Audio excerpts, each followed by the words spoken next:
Hi, welcome back to my library. Today we're going to read chapter 13 of A Series of Unfortunate Events, The Bad Beginning by Lemony Snicket. Chapter 13. And now, ladies and gentlemen, Count Olaf said, stepping forward to address the audience, I have an announcement. There is no reason to continue tonight's performance, for its purpose has been served. This has not been a scene of fiction. My marriage to Violet Baudelaire is perfectly legal, and now I am in control of her entire fortune.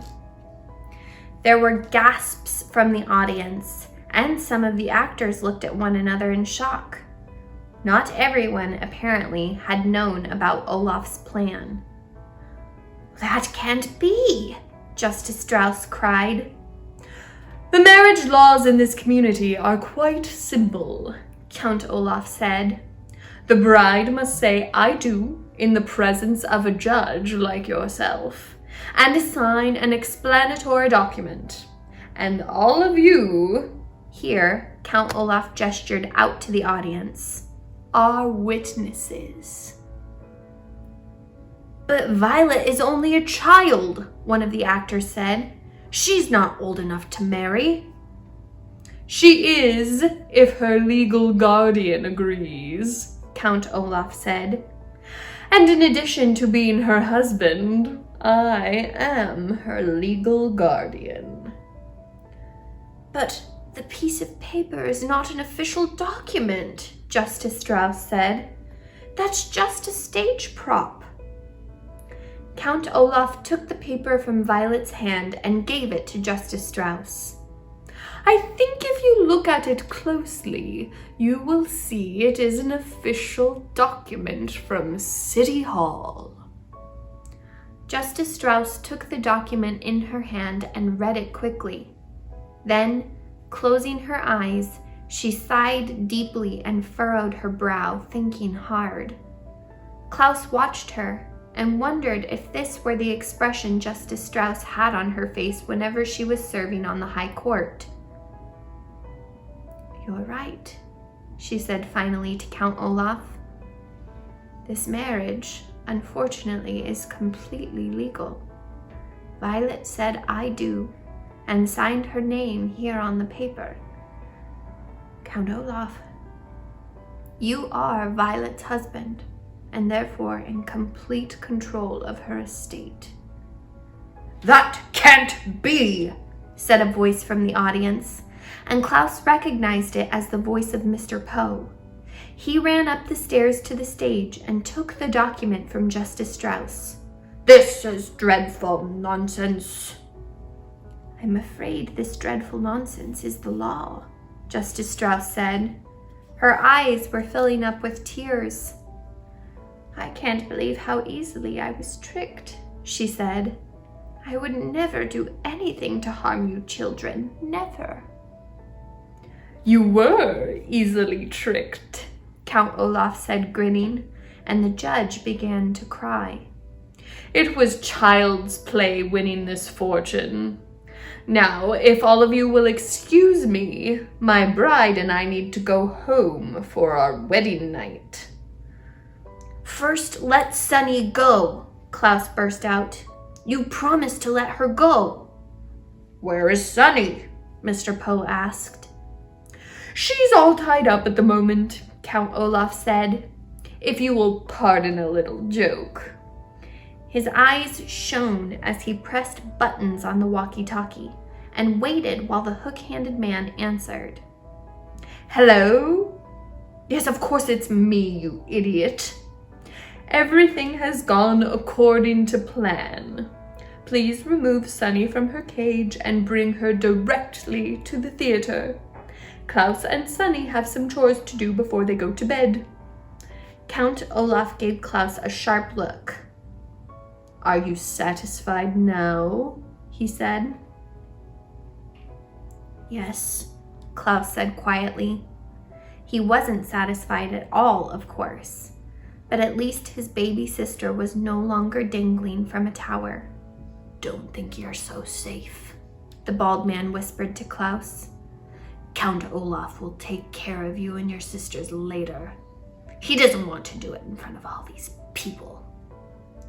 He did not have to explain to Klaus what he meant by the phrase, take care of. Well, I'm not satisfied at all, Mr. Poe said. This is absolutely horrendous. This is completely monstrous. This is financially dreadful. I'm afraid, however, Count Olaf said, that it is legally binding. Tomorrow, Mr. Poe, I shall come down to the bank and withdraw the complete Baudelaire fortune. Mr. Poe opened his mouth as if to say something, but began to cough instead. For several seconds he coughed into a handkerchief while everyone waited for him to speak. I won't allow it, Mr. Poe finally gasped, wiping his mouth. I absolutely will not allow it. I'm afraid you have to, Count Olaf replied. I'm afraid Olaf is right, Justice Strauss said through her tears. This marriage is legally binding. Begging your pardon, Violet said suddenly, but I think you may be wrong. Everyone turned to look at the eldest Baudelaire orphan. What did you say, Countess? Olaf said. I am not your countess, Violet said testily, a word which here means in an extremely annoyed tone. At least I don't think I am. And why is that? Count Olaf said. I did not sign the document in my own hand as the law states, Violet said. What do you mean? We all saw you. Count Olaf's eyebrow was beginning to rise in anger. I'm afraid your husband is right, dear, Justice Strauss said sadly. There's no use denying it. There are too many witnesses. Like most people, Violet said, I am right-handed, but I signed the document with my left hand. What? Count Olaf cried. He snatched the paper from Justice Strauss and looked down at it. His eyes were shining very bright. You are a liar, he hissed at Violet. No, she's not, Klaus said excitedly. I remember because I watched her left hand trembling as she signed her name. It is impossible to prove, Count Olaf said. If you like, Violet said, I shall be happy to sign my name again on a separate sheet of paper with my right hand and then with my left. Then we can see which signature the one on the document most resembles. A small detail, like which hand you use to sign, Count Olaf said, doesn't matter in the least. If you don't mind, sir, Mr. Poe said, I'd like Justice Strauss to make that decision. Everyone looked at Justice Strauss, who was wiping away the last of her tears. Let me see, she said quietly and closed her eyes again. She sighed deeply, and the Baudelaire orphans and all who liked them held their breath as Justice Strauss furrowed her brow, thinking hard on the situation. Finally, she smiled. If Violet is indeed right-handed, she said carefully, and she signed the document with her left hand, then it follows that the signature does not fulfill the requirements of the nuptial laws. The law clearly states the document must be signed in the bride's own hand.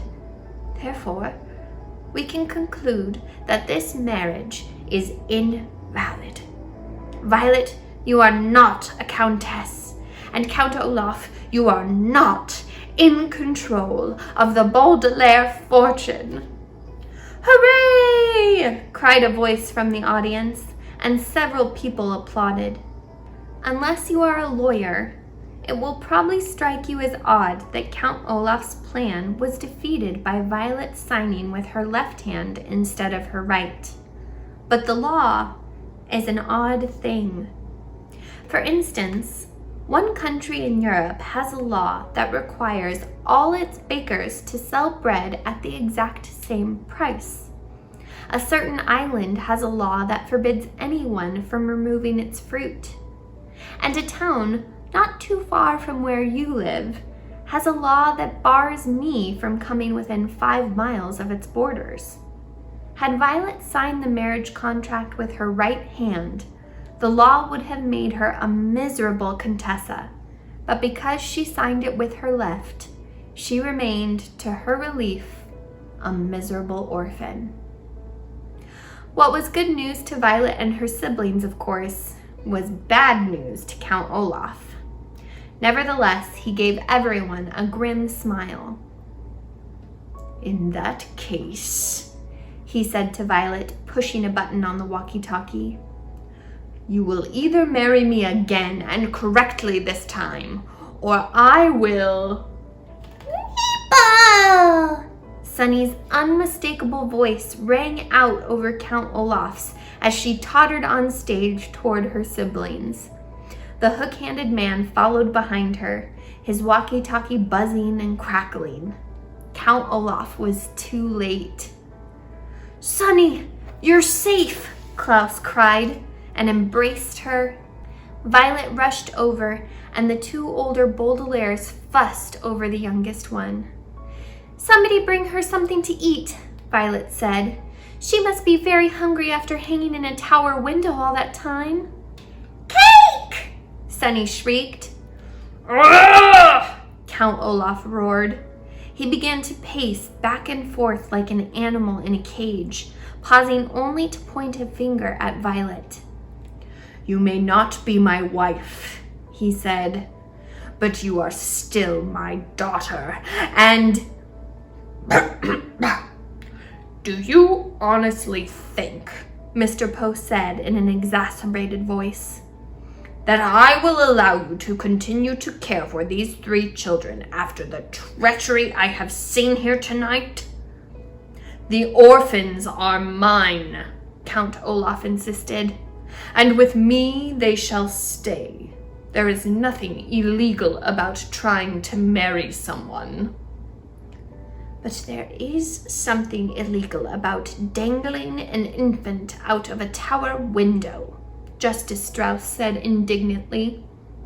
"You, Count Olaf, will go to jail, and the 3 children will live with me." "Arrest him!" a voice said from the audience, and other people took up the cry. "Send him to jail! He is an evil man!" "And give us our money back! It was a lousy play!" Mr. Poe took Count Olaf's arm and, after a brief eruption of coughs, announced in a harsh voice, "I hereby arrest you in the name of the law." "Oh, Justice Strauss," Violet said, "did you really mean what you said? Can we really live with you?" "Of course I meant it," Justice Strauss said. "I am very fond of you children, and I feel responsible for your welfare." "Can we use your library every day?" Klaus asked. "Can we work in the garden?" Violet asked. "Cake!" Sunny shrieked again, and everyone laughed. At this point in the story, I feel obliged to interrupt and give you one last warning. As I said at the very beginning, the book you are holding in your hands does not have a happy ending. It may appear now that Count Olaf will go to jail and that the 3 Baudelaire youngsters will live happily ever after with Justice Strauss. But it is not so. If you like, you may shut the book this instant and not read the unhappy ending that is to follow. You may spend the rest of your life believing that the Baudelaires triumphed over Count Olaf and lived the rest of their lives in the house and the library of Justice Strauss. But that is not how the story goes. For as everyone was laughing at Sonny's cry for cake, the important-looking man with all the warts on his face was sneaking toward the controls for the lighting of the theater. Quick as a wink, the man flicked the main switch so that all the lights went off and everyone was standing in darkness. Instantly, pandemonium ensued as everyone ran this way and that, shouting at one another. Actors tripped over members of the audience. Members of the audience tripped over theatrical props. Mr. Poe grabbed his wife, thinking it was Count Olaf. Klaus grabbed Sonny and held her up as high as he could so she wouldn't get hurt. But Violet knew at once what had happened and made her way carefully to where she remembered the lights had been. When the play was being performed, Violet had watched the light controls carefully, taking mental notes in case these devices came in handy for an invention. She was certain if she could find the switch, she could turn it back on. Her arms stretched in front of her as if she were blind. Violet made her way across the stage, stepping carefully around pieces of furniture and startled actors. In the darkness, Violet looked like a ghost, her white wedding gown moving slowly across the stage. Then, just as she had reached the switch, Violet felt a hand on her shoulder.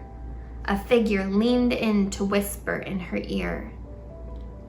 "I'll get my hands on your fortune if it's the last thing I do," the voice hissed. "And when I have it, I'll kill you and your siblings with my own 2 hands." Violet gave a little cry of terror, but flicked the switch on. The entire theater was flooded with light. Everyone blinked and looked around. Mr. Poe let go of his wife. Klaus put Sonny down. But nobody was touching Violet's shoulder. Count Olaf was gone. "Where did he go?" Mr. Poe shouted. "Where did they all go?" The Baudelaire youngsters looked around and saw that not only had Count Olaf vanished, but his accomplices. The wart-faced man, the hook-handed man, the bald man with the long nose, the enormous person who looked like neither a man nor a woman, and the 2 white-faced women had vanished along with him. "They must have run outside," Klaus said, "while it was still dark." Mr. Poe led the way outside, and Justice Strauss and the children followed. Way, way down the block, they could see a long black car driving away into the night. Maybe it contained Count Olaf and his associates, maybe it didn't. But in any case, it turned a corner and disappeared into the dark city as the children watched without a word. "Blast it," Mr. Poe said. "They're gone. But don't worry, children. We'll catch them. I'm going to go call the police immediately." Violet, Klaus, and Sonny looked at one another and knew that it wasn't as simple as Mr. Poe said. Count Olaf would take care to stay out of sight as he planned his next move. He was far too clever to be captured by the likes of Mr. Poe. "Well, let's go home, children," Justice Strauss said. "We can worry about this in the morning, when I've fixed you a good breakfast." Mr. Poe coughed. "Wait a minute," he said, looking down at the floor. "I'm sorry to tell you this, children, but I cannot allow you to be raised by someone who is not a relative." "What?" Violet cried. "After all Justice Strauss has done for us?" "We never would have figured out Count Olaf's plan without her and her library," Klaus said. "Without Justice Strauss, we would have lost our lives." "That may be so," Mr. Poe said, "and I thank Justice Strauss for her generosity. But your parents' will is very specific. you must be adopted by a relative. Tonight you will stay with me in my home, and tomorrow I shall go to the bank and figure out what to do with you. I'm sorry, but that is the way it is." The children looked at Justice Strauss, who sighed heavily and hugged each of the Baudelaire youngsters in turn. "Mr. Poe is right," she said sadly. "He must respect your parents' wishes. Don't you want to do what your parents wanted, children?" Violet, Klaus, and Sunny pictured their loving parents and wished more than ever that the fire had not occurred. Never, never had they felt so alone. They wanted very badly to live with this kind and generous woman, but they knew that it simply could not be done. "I guess you're right, Justice Strauss," Violet said finally. "We will miss you very much." "I will miss you too," she said, and her eyes filled with tears once more. Then they each gave Justice Strauss one last embrace and followed Mr. and Mrs. Poe to their car. The Baudelaire orphans piled into the back seat and peered out the back window at Justice Strauss, who was crying and waving to them. Ahead of them were the darkened streets where Count Olaf had escaped to plan more treachery. Behind them was the kind judge who had taken such an interest in the three children. To Violet, Klaus, and Sunny, it seemed that Mr. Poe and the law had made the incorrect decision to take them away from the possibility of a happy life with Justice Strauss and toward an unknown fate with some unknown relative. They didn't understand it. But like so many unfortunate events in life, just because you don't understand it doesn't mean it isn't so. The Baudelaires bunched up together against the cold night air and kept waving out the back window. The car drove farther and farther away until Justice Strauss was merely a speck in the darkness. And it seemed to the children that they were moving in an aberrant, the word aberrant here means very, very wrong and causing much grief, direction. And that is the end of a series of unfortunate events, The Bad Beginning. Not a very happy ending, but it was still a really fun book to read, right? Who was your favorite character? What was your favorite part? Make sure you like and subscribe so you're here for the next book. See you soon.